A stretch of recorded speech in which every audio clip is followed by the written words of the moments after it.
Hello বন্ধুরা, টাকা আমাদের দৈনন্দিন জীবনের অপরিহার্য অংশ। কিন্তু কখনো কি ভেবেছেন টাকা কিভাবে তৈরি হয়? আজকে আমরা সেই মজার এবং গুরুত্বপূর্ণ প্রক্রিয়া সম্পর্কে জানব।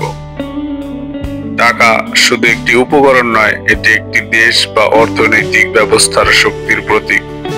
কিন্তু টাকা আসলে কিভাবে তৈরি হয় চলুন দেখি। প্রথম ধাপে কেন্দ্রীয় ব্যাংক বা রাষ্ট্রীয় কর্তৃপক্ষ নতুন মুদ্রার নকশা তৈরি করে। নকশার মধ্যে থাকে মুদ্রার আকার, রং, সুরক্ষা, বৈশিষ্ট্য, চিত্র, এমনকি দেশের ঐতিহ্য।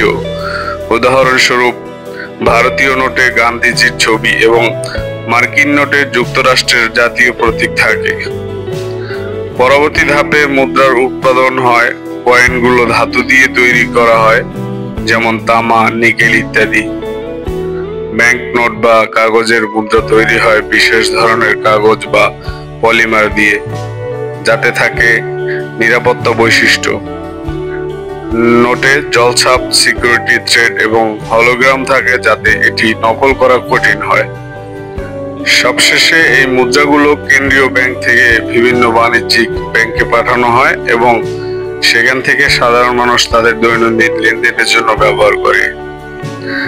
টাকার নিরাপত্তা নিশ্চিত করার জন্য একাধিক বৈশিষ্ট্য যুক্ত করা হয়। প্রতিটি নোটের ভিতরে থাকে এমন কিছু বিশেষ সুরক্ষা উপাদান যা সহজে নকল করা যায় না, যেমন জলছাপ, সিকিউরিটি থ্রেড এবং ইউভি প্রিন্টিং।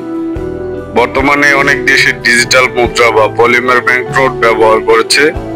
এসব নোট আরো টেকসই এবং নিরাপদ, এবং ভবিষ্যতে আরো প্রযুক্তি নির্ভর পেমেন্ট ব্যবস্থা ব্যবহৃত হতে পারে।